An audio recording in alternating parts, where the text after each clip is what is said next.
It's tradition that we stand for the gospel reading, but I'm going to have you remain standing for the reading from Isaiah. And I'll justify it with this. I had a seminary prof who liked to talk about Isaiah as the fifth gospel because there are so many references to Jesus in the prophecies found there.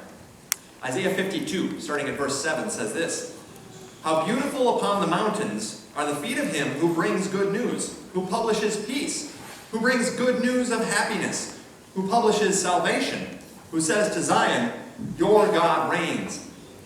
The voice of your watchmen, they lift up their voice. Together they sing for joy. For eye to eye they see the return of the Lord to Zion. Break forth together in singing, you waste places of Jerusalem. For the Lord has comforted his people. He has redeemed Jerusalem.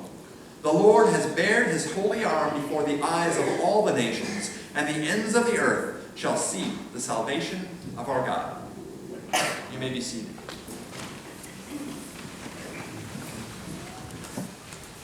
Merry Christmas. Merry Christmas. Well, I just read the beautiful feet passage from Isaiah, and I have to admit I thought about putting a picture up on the screen of my feet, but I thought that might not be so Christmassy, not that appreciated.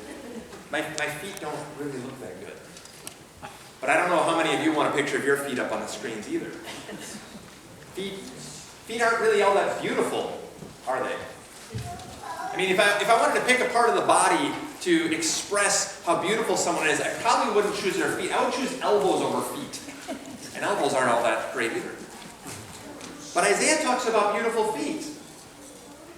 I mean, feet. But what makes the feet beautiful? It's the message that they carry.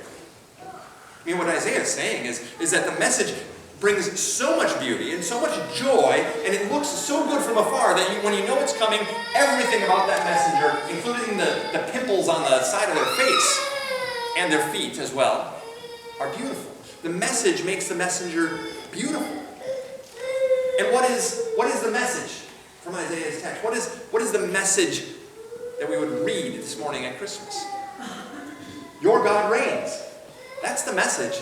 It's the message that makes the messenger beautiful. It's the message, and it's the reason why this text is read on Christmas Day.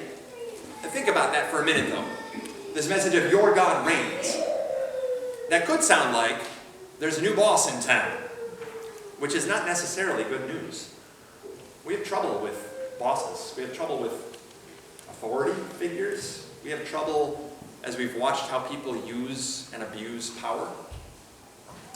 We don't have to look very far. We've seen plenty of abuses of power and people in different positions taking advantage of that. Movements like Me Too have exposed that. I don't care really where you stand politically, but I think most of us have some trouble entirely trusting either of our parties right now with a whole lot of power. We hope that if they both have some, they might somehow steer one another in a good direction. I've got friends in law enforcement, and I have a very high regard for the work that they do. But we've seen plenty of instances where power has been abused in that setting as well. So there's a new king isn't the kind of news that immediately makes the messenger look beautiful. I mean, just because, hey, there's somebody new with power, well, it's not enough to make my feet look pretty. There must be more. And there is. There is. If we look closely at the message that's being carried, Your God Reigns is a summary statement. It sort of captures everything together, and it sort of combines some thoughts of what this messenger is proclaiming just prior to that statement. Because there's a message about peace, and a message about good news, and a message about salvation. See, the message is peace. Peace for people who are living uneasy and unsettled. Isaiah was proclaiming peace to a people facing exile, being strangers in a strange land. See, there's a peace for those who've seen the ugly side of authority. Israel was defeated in war. I'm sure they saw the ugly side of that. People gathered up and deported and moved away from home.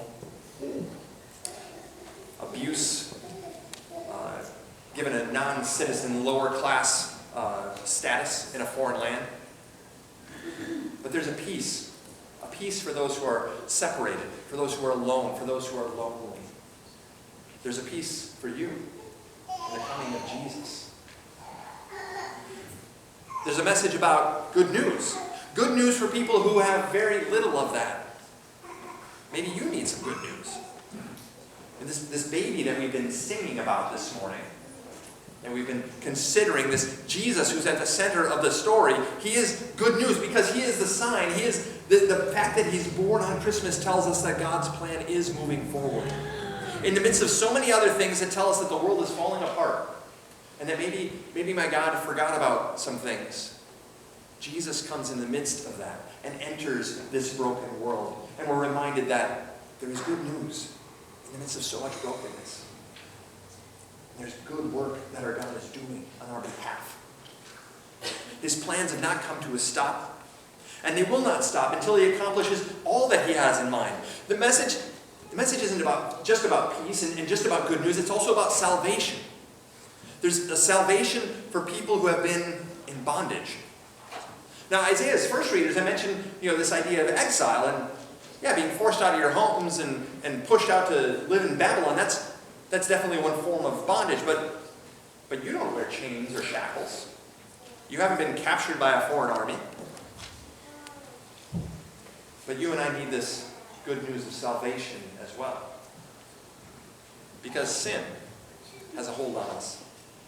And we can name the specifics if we need to. For some it's pride, and for some it's greed. For others it's an unhealthy focus on what other people think. For some it's lust. For others addiction to porn or alcohol or narcotics. And for others maybe just an insecurity, which makes it very difficult to care about anyone else because I'm so worried about protecting myself. Sin has a hold on us. Death has a hold on us. We try to ignore it a lot of times, but it's there, kind of on the edges of our mind. For some, it feels just around the corner. For others, it feels a long way off, or we tell ourselves that it should be, but it's there, and it affects us, whether it's because we know that we will die, or because we've experienced people we care about dying. And we mourn, and we grieve. Death has a grip on us. We don't always know what to do with that. When we think about it, it's unnerving, and it's sad, it's difficult, and at times it seems too big for us to deal with. But salvation sets you free of the hold and the grip of sin and the grip of death as well. Salvation means that the chains and the shackles are broken, that you're no longer held by these things. And there's a message of salvation declared to you because of the death and resurrection of Jesus, right? Because his death broke the hold of sin for you, and his resurrection nullifies any claim that death has on you. So sin no longer has a hold, death no longer has a hold, but in order for that to happen, Jesus had to be born. And that's why we celebrate Christmas. That's why we gather this morning. Jesus had to be born as a human being, as a baby boy, and laid in that manger, so that he could do all these things, because this is the next step in God's plan. This is the work that God continues to do. And so this morning we see our God at work. We hear the message of peace. We hear this good news. We hear this salvation. And we're reminded that Jesus is born for you. Your God reigns. And your God reigns is good news for all of these reasons. How beautiful is the messenger who brings this good news right down to their ugly, stinky feet. And do you see in Isaiah's writing how that beauty moves and how that message moves? See, a messenger is made beautiful. And then we see that the watchmen in the city, this small group keeping watch, they begin to sing for joy. And then the city, the news spreads, and the city hears about what's happening, and the city begins to rejoice. And then we hear about the nations. And then the nations recognize the salvation of our God. See, the message doesn't stop with the first messenger. the message is carried forward. And there are other messengers. And there are others who rejoice, and there are others who share, and there are others who begin to smile and sing, and then people see it and they notice, and it spreads around, and the message moves in that way. And this message makes each one beautiful. The message makes you a beautiful messenger. Right down to your stinky feet. So you too are made beautiful this Christmas morning by the message of salvation, by the message that your God reigns. As you share that good news, and as God's plans move forward in your life and through your life. Jesus is born. Merry Christmas. Your God reigns. Now share this good news. Share it with one another. Share it with this world. Make this world beautiful. And you will be made beautiful in the process. Amen. Amen. Please stand to sing.